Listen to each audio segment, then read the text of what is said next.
Welcome to Chapter 31, the last one of the book, Confronting Global and National Dilemmas, from 1989 to present.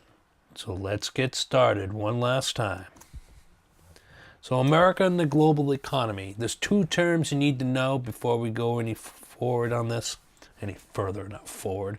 Globalization. What is that? Interdependence, connection between countries and businesses, which will yield an increase in trade. Okay? No longer, you have to be able to trade with a business with multitude of companies. We call multinational corporations. What is the World Trade Organization? You'll see their logo on the right. An organization that regulates trade between nations. Okay? This is very important for the whole idea of a global economy. The rise of the European Union and China. The European Union is made up of dozens of countries from Europe with a common currency called the euro. One of the big things today is that the United Kingdom voted last summer to exit the European Union, called Brexit. So there's some cracks in this overall European Union. Some people say it'd be good for Britain.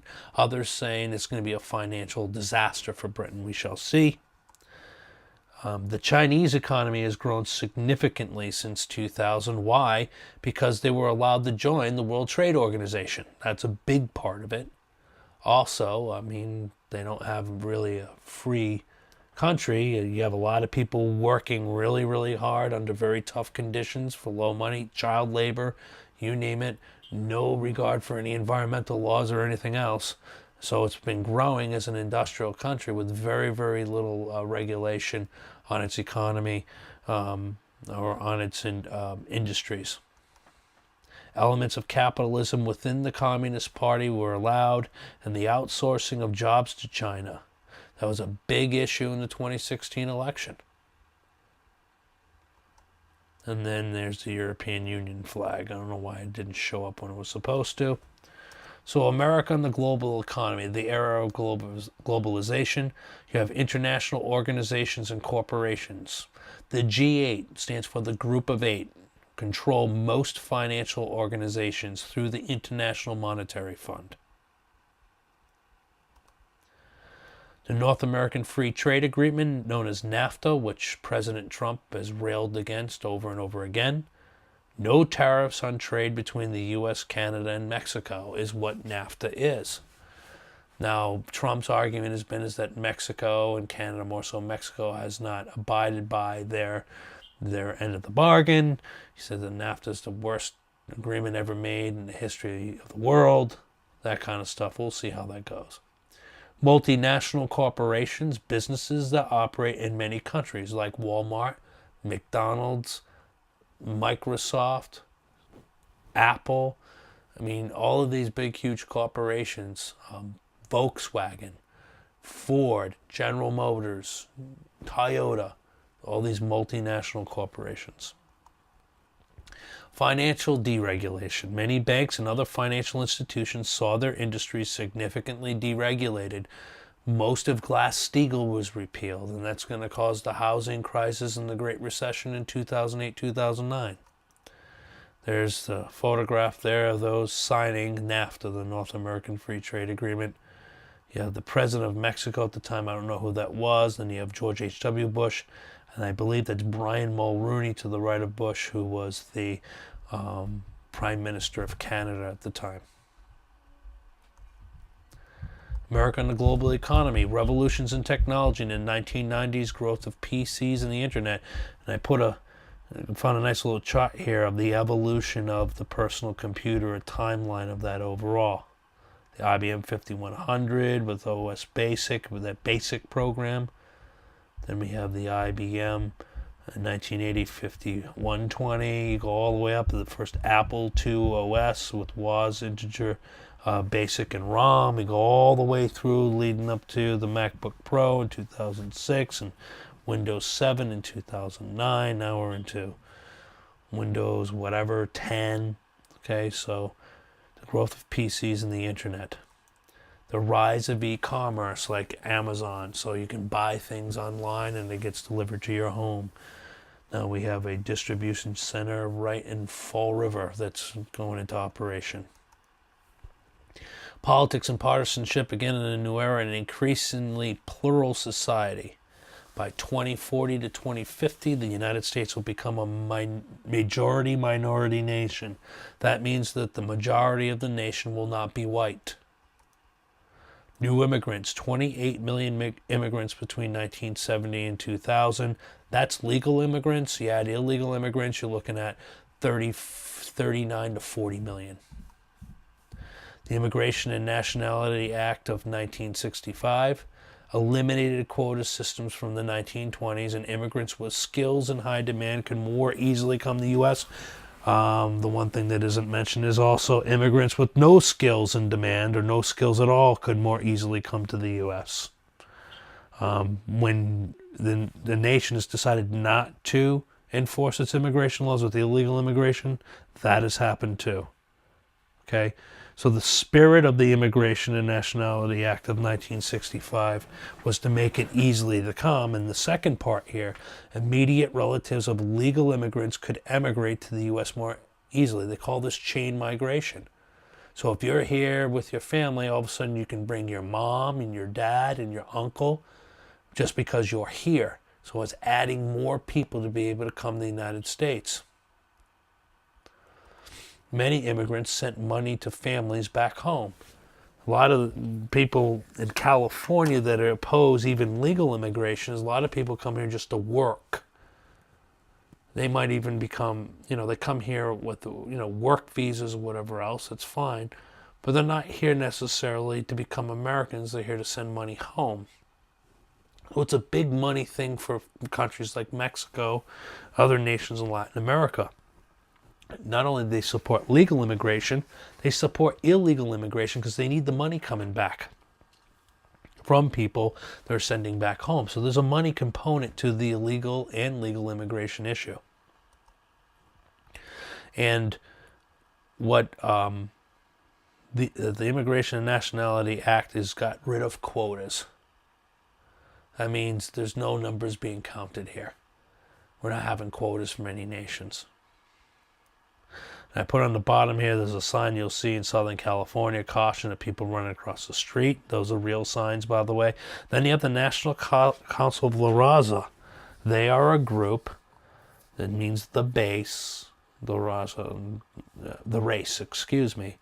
They are advocating illegal immigration. They're advocating those that come from Mexico and Latin America, and those that come from Mexico are basically slowly but surely taking the land that was taken from them at the end of the Mexican-American War. And it sounds radical because they are. La Raza is radical, and there were La Raza folks that served in the Obama administration. One of them now is the chairman of the Democratic National Committee. So, multiculturalism and its critics. Immigration Reform and Control Act of 1986. You see the picture to the right there, Ronald Reagan signing it. Ronald Reagan regretted signing this. He wrote and spoke about it after his presidency because here was the deal. It granted citizenship to many illegal immigrants that arrived prior to 1982. And it made it illegal for companies to knowingly hire illegal immigrants. The other thing was, the other part of this that isn't here, is that it also promised to enforce the borders, that enforcement of the law would be beefed up. Well, the enforcement never came, okay? And going after the companies that hire illegals never came. So in other words, amnesty, granting citizenship happened, but the enforcement part of the Immigration Reform and Control Act never happened. Congress, the Democratic Congress, again, I'm just letting you know the partisan divide, Reagan a Republican, Congress Democratic, never funded the enforcement part of the Immigration Reform and Control Act of 1986. If they funded anything, it was nominal at best. Okay? So there was never an intention by those that convinced Reagan. Reagan had to be convinced to sign this because his instinct was not to trust it. The reason I'm going over this is that's the reason why many people, many citizens of the United States today are against comprehension immigration reform, because they don't trust the government to enforce the laws. That's why a lot of people are supporting the wall now, is because in 1986, Reagan gives amnesty, agrees to give amnesty and citizenship to these people. Okay, these individuals, I mean to say it that way. Okay? And Congress never did their end of the bargain to appropriate the money and get the border agents and everything else to enforce the laws and enforce the border and to keep companies that are hiring illegals accountable. It never happened. Okay? So that's why there's a lot of people that oppose these new deals, which do some amnesty with enforcement again, because the enforcement part never comes. That's why a lot of people oppose it. In Congress, someone like Donald Trump, supposedly, we'll see, opposes it. Okay? A lot of people see it as a ruse. Oh, okay, we're going to make more people citizens, and then, okay, no enforcement again. So, multiculturalism. Americans were made up of many ethnic and racial groups. It's true. Okay? So this whole idea of multiculturalism is going to go pretty hardcore in the 90s and the 2000s and even more so today. But there's been a backlash against not multiculturalism, but political correctness and that kind of stuff. Maybe against multiculturalism too. Because some people are saying, you know what, people are people, individuals are individuals. We keep on talking about race all the time, this and that, it can be divisive. So there's different ways to look at multiculturalism as a positive. And there's ways that you can look at multiculturalism if it's too extreme that could be a negative if you think about it. You can agree or disagree with that, but I think it can cut both ways. Proposition 209 of 1996, it was a California referendum ballot question that would become law, and it did pass, that outlawed affirmative action in state employment and education. So if you're going to get a state job, affirmative action doesn't apply. The quota system and affirmative action doesn't apply anymore. Same thing in education. You go to a California university, race will not be a factor in your acceptance. It was controversial, and if you look at the right, there was a lot of people there opposing that. Proposition 209.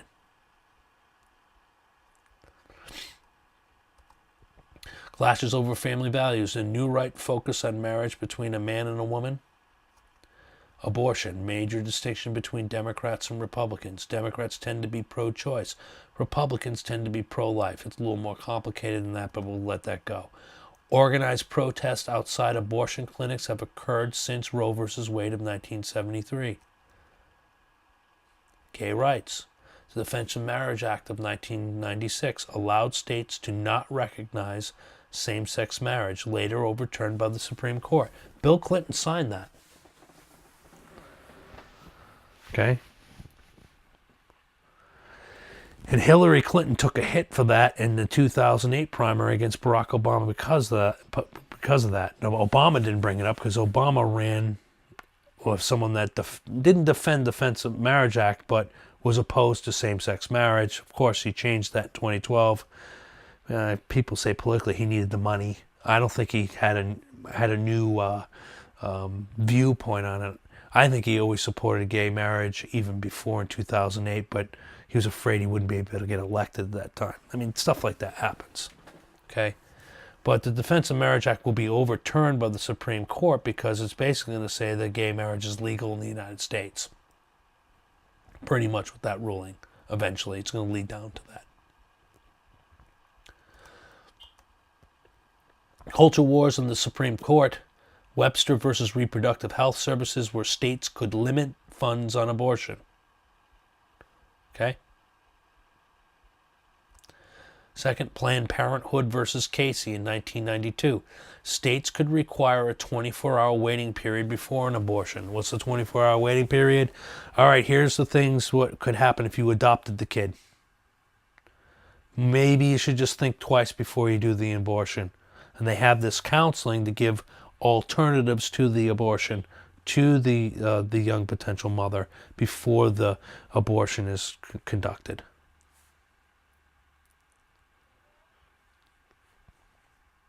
Look, some political cartoons there. One that is anti, like against this liberal compassion. How dare you challenge my right to kill this thing? The right, no one can stop me from doing whatever I want with my body. And then third trimester is pointing down there. So liberal compassion at 36 weeks. Obviously it's anti-liberal. And then the right is anti-conservative. Yes, you have the right to an abortion, but the state can make you jump through a few hoops first. So, yeah. 24-hour wait and spousal notice. That's the other thing they wanted, that the spouse needed to know about it too. So, Clinton presidency from 1993 to 2001, political parties have become more polarized since the 90s. The growth of cable news began in the 90s. Bill Clinton, governor of Arkansas, defeated George Bush, who was the sitting president, and Ross Perot, who was an independent executive from IBM, or related to IBM, from Texas in 1992. Clinton had 43% of the popular vote and won the presidency. Actually, Bill Clinton never had a majority of the popular vote and won the presidency. The New Democrats in public policy. Clinton pushed for universal health care. That failed miserably, and he lost the House and Senate over it. They called it Hillary Care, because Hillary was the point person on it. So he pushed for that in his first 2 years. He pushed for a very liberal agenda, massive tax increase he got passed. Again, not a big deal. I mean, it's just what it was, a big tax increase. And then also trying to push universal health care, and it failed. And because of it, most experts say that's why the Democrats lost the House of Representatives for the first time in 40 years and lost the Senate. And it stayed that way pretty much. The Senate might have gone back once during that time. In 1998, there was a balanced budget. You can't give Clinton credit for it. You can give Congress and Clinton credit for it. Clinton, once he lost in 1994, moved to the center on things that mattered to get him reelected. And one of the wars he was not going to fight. Every Clinton budget had massive deficits. And he fought kicking and screaming with Congress, but eventually when Congress put the foot to the pedal, Clinton signed these balanced budgets. So I'll give Clinton credit. He signed them. There was a couple government shutdowns during it. One of them, the Democrats blinked. The Republicans blinked. But what I'm trying to say is that it takes two to tango. You can't, say, oh, Bill Clinton had these balanced budgets. Let me tell you, Congress forced him to them. A Republican Congress forced him to them. Not trying to give kudos to the Republicans. I'm just telling you the way it was. All of Clinton's proposed budgets had massive deficits. And then John Kasich, who was the budget chairman at the time in the House Budget Committee, cut these things down, cut them down into balanced budgets with surpluses. Not only they were balanced, they were surpluses. So in the 1990s. The Republican resurgence. Newt Gingrich will become Speaker of the House in January of 1995. And what the Republicans ran on was called this Contract with America. It called for tax cuts, reduction in welfare and government regulations. In other words, welfare will be changed. They have to go to work. After a certain amount of time, that's it. It runs out. These tax cuts across the board. Cutting a bunch of regulations. Also, changes in how the House of Representatives operated. That was more open and transparent and that kind of stuff. And most of the Contract of America got implemented. The only one that failed was term limits. Not enough Republicans voted for term limits. So, Clinton's impeachment. Clinton was charged with perjury and obstruction of justice. Why? He lied about a relationship with an intern. Okay, most Americans opposed impeachment, 58%, while 38% favored. This is what happened. Clinton was sued for sexual harassment by a woman named Paula Jones, who accused Bill Clinton of sexually harassing her and basically sexually assaulting her when she worked for the state of Arkansas. They were at a thing, and he basically kind of barged into her hotel room, and I don't want to get into the details. But what her lawyers were trying to establish is that Clinton cheated on his wife, and Clinton has had affairs through the past, which he denied under oath. He said, no, it's never happened. And they specifically asked him questions about Monica Lewinsky, an intern in the White House that they had information that he had a sexual affair with. And he, under oath, said, no, that never happened. Well, when you lie under oath and it's proved otherwise, it's called perjury, okay? And he did things to try to obstruct the part that he lied and obstruct from the investigation that was being done. Originally, a special prosecutor was investigating a whole bunch of other stuff about Clinton. What they did is found perjury and obstruction of justice.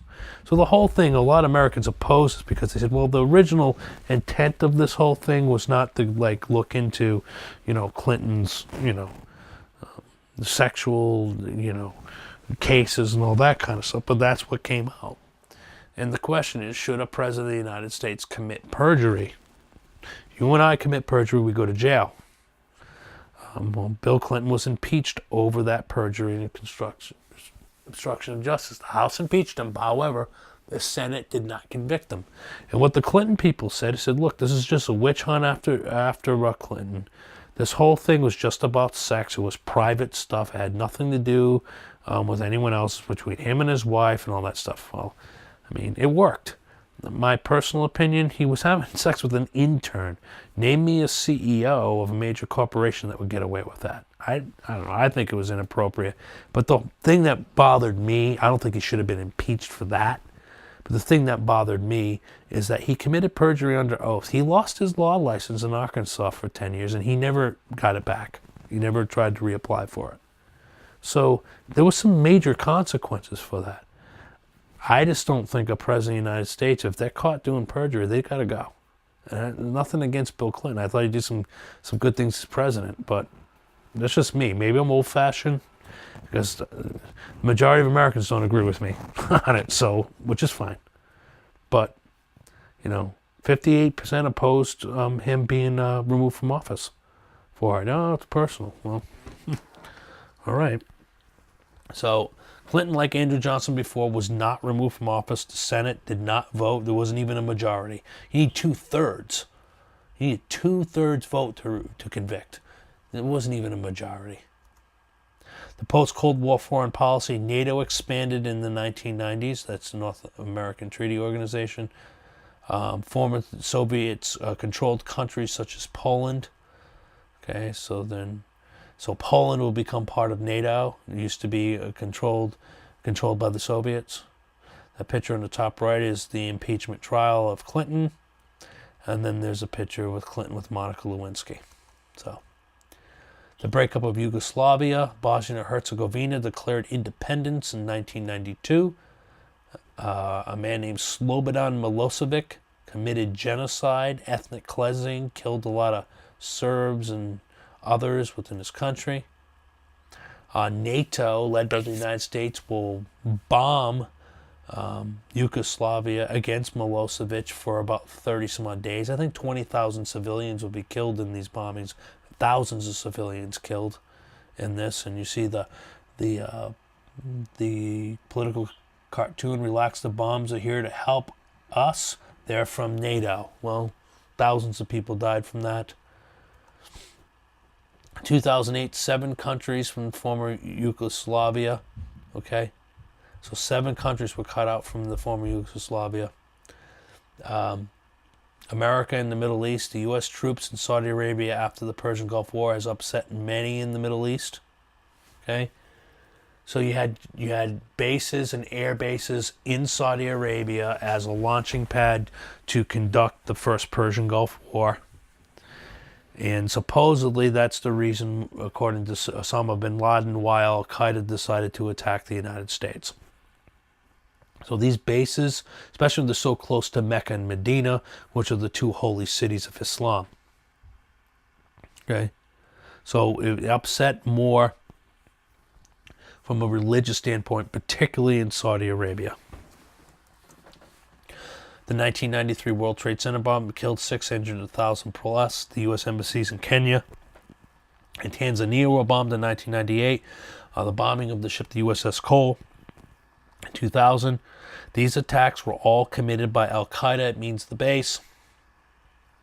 And there's a photograph of the World Trade Center bombing and the parking garage where the bomb went off in 1993.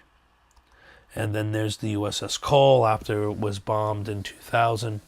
And again, Al-Qaeda, the United States needs to be attacked and go to war with the United States because of those bases that are on sacred soil in Saudi Arabia near the Mecca and Medina. That they are, putting a beachhead to kill other Muslims in the Middle East. That's their position. The United States has its position to have strategic areas and strategic interests in the Middle East. The United States isn't looking at the religious aspect of that, but Al-Qaeda and the radical Islamists are. So into a new century, the ascendance of George W. Bush. In the election of 2000, you have George W. Bush, the son of former President George H.W. Bush. George W. Bush was the governor of Texas at the time in the 2000 election versus the sitting vice president of Bill Clinton, Al Gore from Tennessee. Bush the Republican, Gore the Democrat. Gore's going to win the popular vote, but Bush won the electoral vote. Barely. He got 271 electoral votes. Why? Because he won Florida by less than 500 votes. If we look at the map, Florida will be contested. The night of the election, Florida is called early for Gore, but as the panhandle, that means to the west, which is in a different time zone, decided to come in an hour later, Bush eked ahead by only a couple hundred votes. It was so very, very close. I remember this like it was yesterday. And so what ended up happening is that Florida was too close to call. There were going to be recounts in Florida. There was all kinds of controversy about the ballots. There were butterfly ballots. There were punch ballots that didn't punch all the way through. But what basically happened was this. The Gore people challenged the vote and wanted the recount in Florida. But they only wanted the recount in specific counties. And those specific counties were favorable to Democrats. So they were looking to do recounts there, and then they were trying to challenge how they were counting the ballots and how they were treating what are called spoiled ballots. What are spoiled ballots? Ballots that aren't, like some of the rules were, if the chad, that means we have a punch ballot, you punch out the little piece of paper, the perforated cardboard. If the chad was not pushed all the way through, you had to throw that ballot out because you could not ascertain the intent of the voter. Maybe the voter was going to push it through, but pulled back and decided not to put a vote there. In other words, the rules specifically said you can't change the rules after the fact. And what the Gore people were trying to do, they were trying to challenge and put forth a different standard in counties where the people in charge of the elections were Democrats. So, of course, the Bush lawyers took them to court, and it went through the Supreme Court of Florida. And the Supreme Court of Florida at the time were mostly Democrats. So they were ruling in favor of the Gore people. So what it did is it got to the Supreme Court. And it became this case, this Supreme Court case known as Bush versus Gore. And the argument of Bush was, look, election happened. These Gore folks are trying to change the rules after it happened. It's a violation of the Constitution. The Constitution does say about elections that you can't change the rules after an election. Here's the rules. You have the election. That's it. And it's up to the states to decide the rules. But there's a provision there. I don't have the exact language in front of me. But there's a provision that says that that's it. The rules got to be set ahead of time, and they must be applied to throughout the process. So the Supreme Court ruled 7-2 that you can't change the rules of an election and how you count ballots after the election is over. That was 7-2. Then they ruled 5-4 within that same decision that they were not going to order a re-election in Florida because there wasn't enough time to do it. That's where the 5-4 decision gets in. Because we're going into December, within a week they had to have the certified results to the electoral college so they can have the electoral college vote in each of the state legislatures within 7 days. So, of course, the Democrats would say that Bush is an illegitimate president, that a 5-4 decision of the Supreme Court elected him. Well, an independent count was done in 2001 by all the media organizations who were convinced that Bush actually lost Florida. They counted those ballots according to the Gore campaign standard, and Bush still won Florida by about 250 votes. So even applying the standard of Al Gore, they counted those ballots in those areas the way Gore wanted to do it. Gore still would have lost the election. But politics are politics. If you can get people revved up that the election was stolen by the Supreme Court and that Bush was an illegitimate president, that's how George W. Bush was treated as he came into the presidency in 2001, that he was illegitimate, that, the Supreme Court brought him in. The reason he was elected, because, his brother Jeb was governor of Florida, so his people made sure that he was going to win, all this kind of stuff when he was going in. That will change after September 11th, but I'm telling you that the environment that George Bush came in as president was very hostile. Just like Donald Trump coming into the presidency has been very hostile. Now, I could say that, Trump hasn't helped himself with his mouth and other things, but there's been a pattern here to go after presidents once they get in under circumstances that were close. Look, the Trump election was close. Trump lost the popular vote, just like Bush did, but he won the Electoral College much more handily than Bush did. Bush only had 271 electoral votes.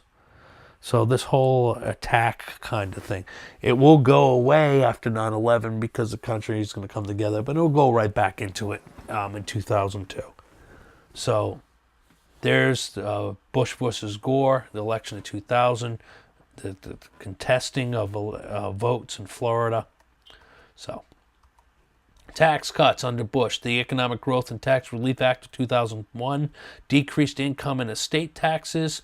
Federal spending will increase, and then Medicare and Medicaid are going to be uncontrollable spending in both of those programs. To go back, not only was there a tax cut in 01, there was another one in 04. It decreased income and estate tax, but most of them were temporary. There were sunset provisions put into these tax cuts, and a lot of them sunsetted when President Obama became president. There was no legislation to keep those tax cuts, so a lot of those Bush tax cuts expired under Barack Obama. And a lot of people say, well, those are Obama tax increases, because they didn't make the Bush tax cuts permanent. That's one thing that the book doesn't mention.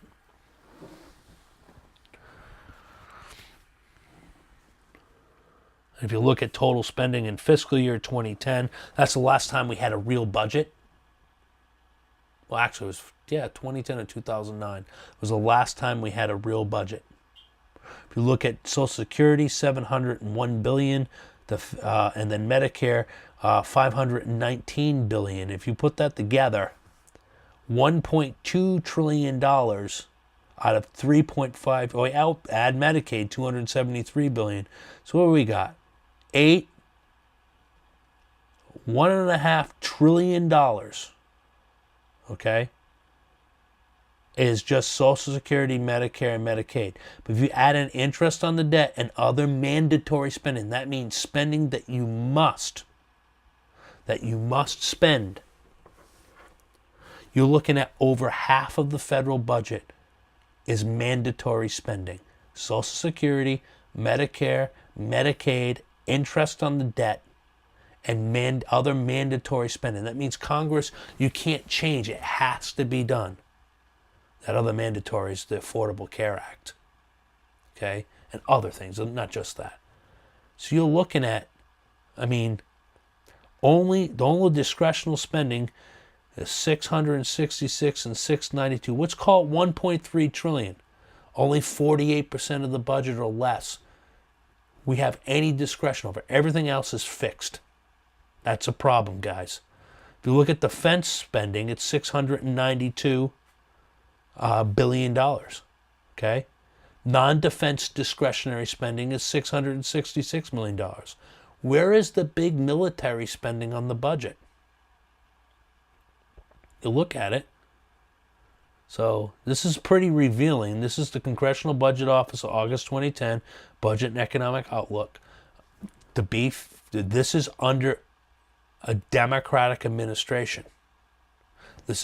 Democratic Congress. Congress was controlled by the Democrats during 2010, not until 2011 after the 2010 election. Republicans look at it. So that's where this is coming from. Of course, the Congressional Budget Office is supposed to be nonpartisan, which they pretty much are. Okay? So that's very, very revealing right there when you look at the problems we have here in the 21st century.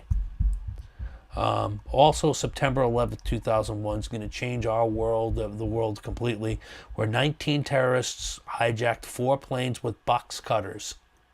Okay? And 2 planes crashed into the World Trade Center, 1 crashed into the Pentagon, and 1 crashed in a field in Pennsylvania. It was either heading for the Capitol, and we think it was heading for the Capitol, where the people on the plane, knowing they're going to die, wrestled control of that plane and put it into a field in Pennsylvania instead of hitting the nation's capital. In October 2001, in response to this, the U.S. fought the Taliban in Afghanistan for hiding Osama bin Laden. There's going to be an invasion of Afghanistan. The Taliban in Afghanistan is going to host Al-Qaeda training camps and let them stay there to train and get ready and then be able to execute the attacks. That's why the United States attacked Afghanistan, to take out the Taliban. Then at the bottom there you see a photograph of the second plane hitting the World Trade Center. I believe that's the second one, yep. From the Brooklyn Bridge, a vantage point from the Brooklyn Bridge. And then there's some photographs there, a collage of photographs of the invasion of Afghanistan in October of 2001. So then the invasion of Iraq of 2003, I didn't put the year there. The Patriot Act increased the government's power to monitor Americans. That's actually going to be passed in 2001, right after 9/11. Remember, during times of war, personal liberties can decrease. And the whole thing is how do we be able to find out when there's a terrorist in the United States? What are some of the things we need to do to be able to, listen to them, check their emails, check their activity online and everything else? So the Patriot Act is put through. It's controversial. A lot of people look at the Patriot Act as an erosion of civil liberties, and particularly a violation of the Fourth Amendment of illegal search and seizure. This invasion of Iraq in 2003 was without a UN resolution. Bush tried to get a UN resolution. They wouldn't do it. Why? France and the Soviet Union, who are making billions of dollars off of the oil for food program that the Iraqis were in violation of, refused in the Security Council to support action against Iraq. There's a big, big scandal. I did a whole case study on this. The Russians and the French did not agree to action against Iraq because there were companies and individuals making a lot of money off of the oil for food program. They were still getting Iraqi oil for very cheap, making a lot of money in violation of the oil for food program. It was a huge scandal that was covered up. It's covered up to this day in the UN and covered up with the media. I think that's going to come out to be the real reason. I could be wrong on this, guys, but the invasion of Iraq was kind of like, you know what? You're not going to deal with this guy Hussein because you're on the take. I think it's going to show that some of these UN Security Council nations were making so much money off of Iraqi oil that they blocked a UN resolution to have a UN action on this again. So we'll see about that. And the argument of the United States is that the Iraqis were still trying to build weapons of mass destruction, even chemical and nuclear. Now, at least Saddam Hussein believed he was getting nuclear weapons, but the programs were there, and he was playing a game of cat and mouse. There'll be people in there as observers and inspectors, making sure he's complying with the oil for food program and complying with the sanctions and everything else, and that he's not making weapons and bombs and all that kind of stuff. Then he would throw him out of the country, then let him back in. That's the cat and mouse game. Also, the Iraqis did fund terrorist families of suicide bombers, Palestinians, and that kind of sort. So, the Iraqis weren't innocent here. They were playing games and there were problems. But I really think the problem is that the United States went unilaterally because the other countries were on the take on this scandal on the oil for food program and the sanctions against Iraq. That's my take. I could be wrong. They claimed Hussein had ties to terrorism and weapons of mass destruction. I believe he did. People say that those weapons of mass destruction went to their allies in Syria. That could be the truth. I mean, there's still WMDs in Syria, chemical weapons that we just saw recently. So it's possible. The Abu Ghraib prison scandal of 2004, your book mentioned, this was dumb. And there's the picture on the bottom. The book calls it torture. Pictures and video shows American guards allegedly torturing and abusing suspected terrorists. It depends how you look at it. If having people do this, is it really torture? I don't know too much about it, but the whole thing was stupid. Whoever was in charge of this prison, really smart. Let's take pictures and humiliate basically Muslims that are under your control.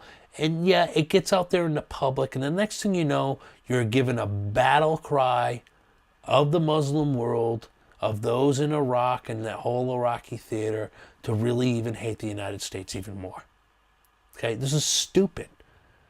And those that were involved in this did get in a lot of trouble and prosecuted and everything else.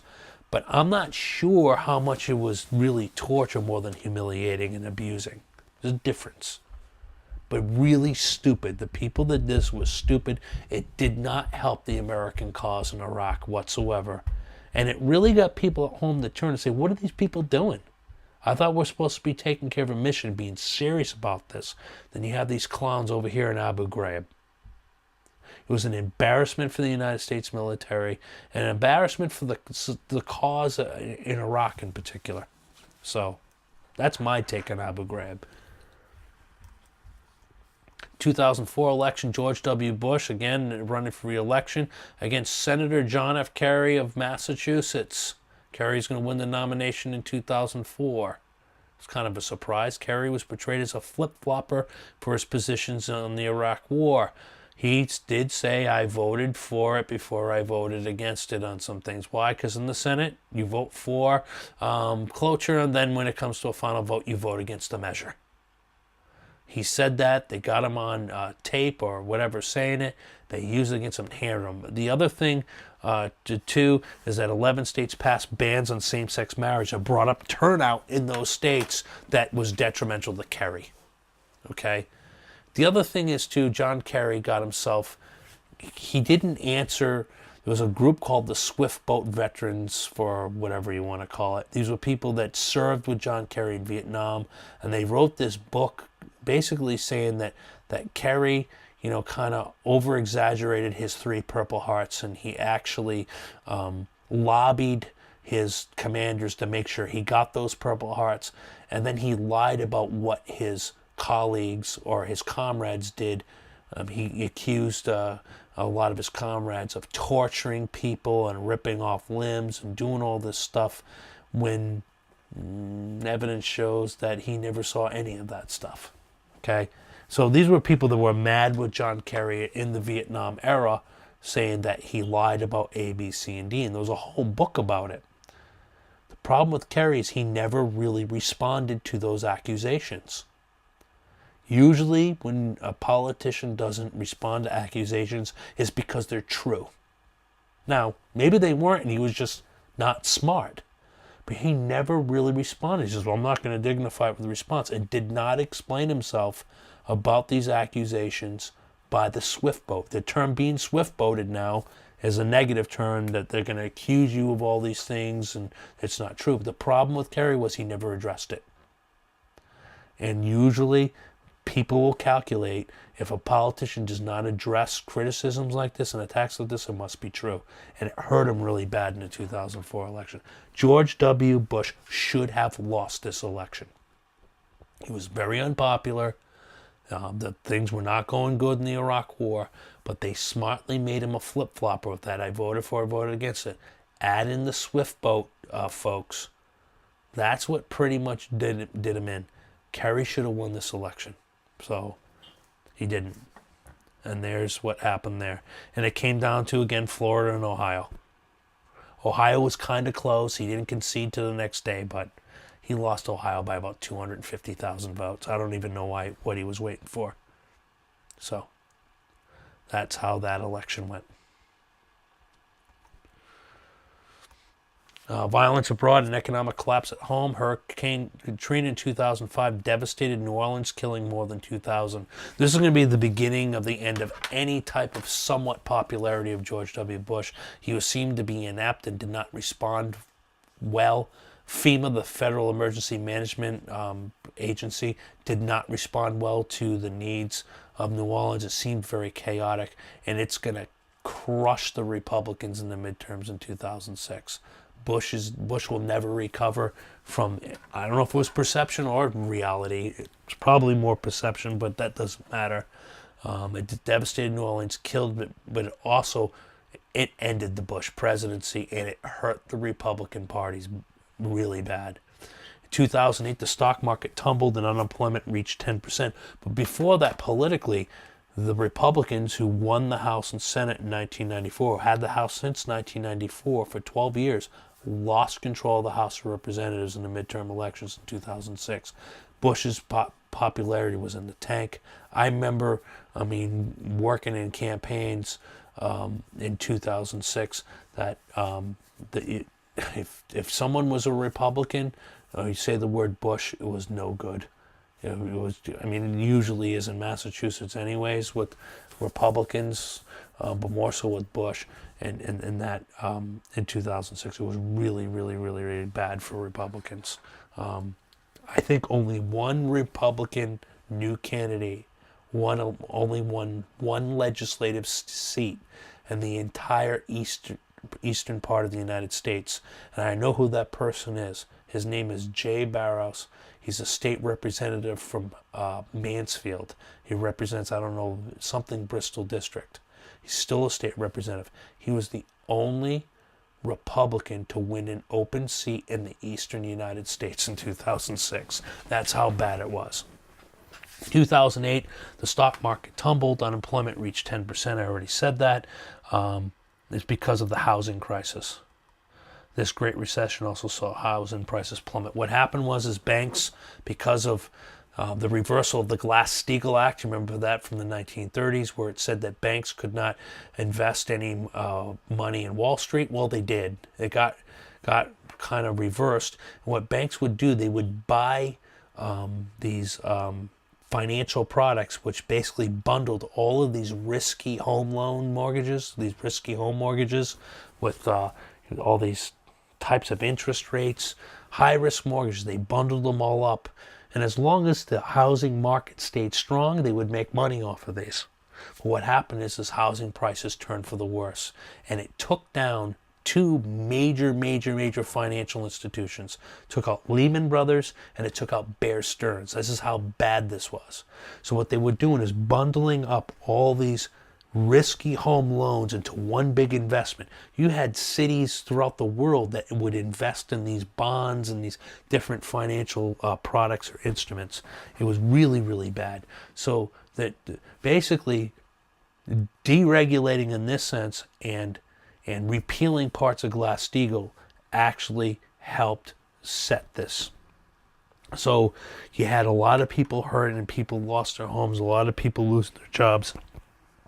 And so it was a real disaster. So to the left, that's New Orleans up to Katrina. Here, 2008, how can we get out of this mess with debt and recession and everything that's going on? Then you see all these foreclosures. There were certain areas in the country, there's so many bad loans. People buying houses like interest-only loans. You only pay interest. You don't pay anything on the principal. Yeah, it's a cheap payment. You can afford it. But once that goes and you have to start paying the principal and interest rates go up, now all of a sudden you can't afford that mortgage payment. And that's why all these foreclosures were happening. There were bad loans being allowed, and then these bad loans are being bundled up in investments. What a mess it was. And then I love this picture here, bail out people, not the banks. Because most of the bailout under Bush, and then even with early Obama, was a bailout of the banks, not of people that were hurting across the country. The Obama presidency, remaking America. Obama focused on an economic stimulus package that was passed in the first month of his presidency. Uh-oh, what is that there? I didn't want that. Get rid of that and get rid of that. Okay. So Obama focused on an economic stimulus package, health care, and Wall Street regulation early in his presidency. That stimulus package was passed in the first month. It was already planned, and it was $787 billion. And what was the whole point of that is that's the American Recovery and Reinvestment Act. It was all put to states for projects, supposedly for roads and other stuff. It was supposedly all this shovel-ready projects.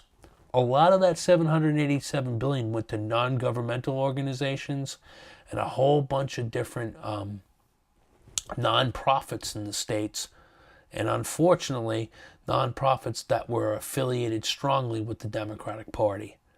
So the projects weren't what you would think in the New Deal of new roads and buildings. A lot of these projects went to projects for nonprofits that were political in nature. Nonprofits that were supportive of, say, environmental types of things, things for different types of ethnic groups, a whole bunch of different stuff. It's pretty complicated on how it went out. But this stimulus didn't turn the economy around. What's going to emerge because of that first stimulus and the proposal of the Affordable Care Act, or Obamacare, is the Tea Party. What does T stand for? Taxed enough already. Now, your book called them right-wingers. A right-wing group of people, and that's not accurate. They're not necessarily right-wing. They're conservative, economic conservatives that was critical of big government and Obama's health care plan, which was socialized medicine or, universal health care like the stuff Clinton was pushing. This is old school Reagan conservative folks. Now, some of them were Democrats, most of them were independents. Not all Republicans, okay? They're more economic conservatives against big government. What is the holy grail for big government, guys? It's universal health care or these big government health care plans. So it's not rocket science, but to call them right wing or whatever it is, it's a little bit more than that. People were really freaked out about the whole thing, the concept of a big health care legislation. Obama repealed the military's don't tell policy in 2011, not 2001, that allowed gays to openly serve in the military. And the reason he could do it was by executive order. Just like where the military was desegregated was by executive order by Harry Truman in 1948. So this don't ask, don't tell policy was an executive order from the president under Bill Clinton. He's trying to find middle ground in 1993. President Obama's going to get rid of this don't ask, don't tell, where you can openly serve in the military. And on the bottom, there's a photograph. There's that classic picture of President Obama in the Oval Office standing in front of his desk. Then you see at the bottom here, there's a Tea Party rally early on. What T stands for, taxed enough already. Fight tyranny, enjoy liberty. Congress is enslaving our children with debt. That's one of the things that the book doesn't talk about with critical big government, was the debt. The debt being put on future generations is a big thing with those Tea Party folks. Debt. And I'll tell you, I got friends of the Tea Party folks still. They're very nervous about Donald Trump because he's not talking about the debt and spending. And that's a big thing with those Tea Party conservative type of people. Sonia Sotomayor is going to become the first Latina in the Supreme Court. That's going to be, I believe that, yeah, that's going to be President Obama's first Supreme Court pick. He's going to have another one with Lorena Kagan. Is that all he has? Ginsburg was a, yeah. Elena Kagan, Sonia Sotomayor. I think that's all he has. Yeah, he had two. So war and instability in the Middle East. The Arab Spring of 2011 protests that led to the downfall of several regimes in the Middle East. You could say that this was against, this Arab Spring in a sense was when eventually got controlled by was the Muslim Brotherhood in Egypt, which is kind of like a Sunni version of the Iranian Revolution, kind of. The Muslim Brotherhood were more Islamists that were against the secular military regimes in Egypt, and it was kind of dangerous that Egypt almost turned into an Islamic type of nation controlled by the Muslim Brotherhood, and Obama supported that. But eventually the military came back in and took out the Muslim Brotherhood, and that's what's controlling Egypt now. So these protests, the problem with these protests, you need to be careful with, is that these protests can be hijacked by Islamists. And now you bring in these theocratic, radical Islamist regimes that, want to blow up Israel and kill America and put in this type of radical Islamist theocracy. So that's kind of the danger of these Arab Springs. In May of 2011, SEAL Team 6 killed Osama bin Laden. They found him in Pakistan. They got the intelligence. They finally got where he was at. There's a movie about all of it that did a very good job of putting that forth. And those men, I think it was all men in that mission, maybe some women, I'm sure, that would support and everything else, did a great job. Climate change debate, this impacts of higher temperatures, higher sea levels, agricultural difficulties, etc. I changed it to a debate because it still is a debate. I know, there's controversy, but there's a lot of people that question is, climate change man-made, how much of it is, how much should we be doing with our policy and stuff. You had the Kyoto Protocol of 1997, which was a treaty to limit carbon emissions starting in 2005, and U.S. did not sign that. Electoral shifts. Obama's victories were based on an electorate that was multiracial, young, and many females. Obama was well-liked, a well-liked candidate, and he also inspired a lot of African Americans and minorities to come out and vote. He did it in 2008 to a lesser degree, but enough in 2012. That's one thing Hillary Clinton was not able to do in 2016. Okay, there's the house, the compound where Osama bin Laden was hiding, and then here's to find the Kyoto Protocol. What's that smell? It's against Bush not signing, being involved in the Kyoto Protocol, which President Obama was very critical of. So I try with my political cartoons to be balanced, more left wing, more right wing. So I try to balance that out. This one definitely is pro-environment, or pro-climate change, and critical of Bush not being part of Kyoto. So, that is it. The recap is globalization, NAFTA, the impacts of new technology and computers, NATO, immigration laws of 1965 and 1986, the Supreme Court and abortion, gay rights, contract with America, terrorism since 1993, the tax cuts under Bush, 9/11 and the War of Afghanistan, the Iraq War, the Tea Party. And that's pretty much it. Some of the environmental issues. We'll talk a little bit about this at the end, but there's really not that far. We're going into the modern era. It's probably ending just about Obama being elected. So we'll double check all the standards and everything else. Again, if you have any questions, please feel free to email me or ask them in class. I hope these videos have been helpful for you here. And until next time, there won't be a next time on these, but to the next time I see you in class, thanks for watching.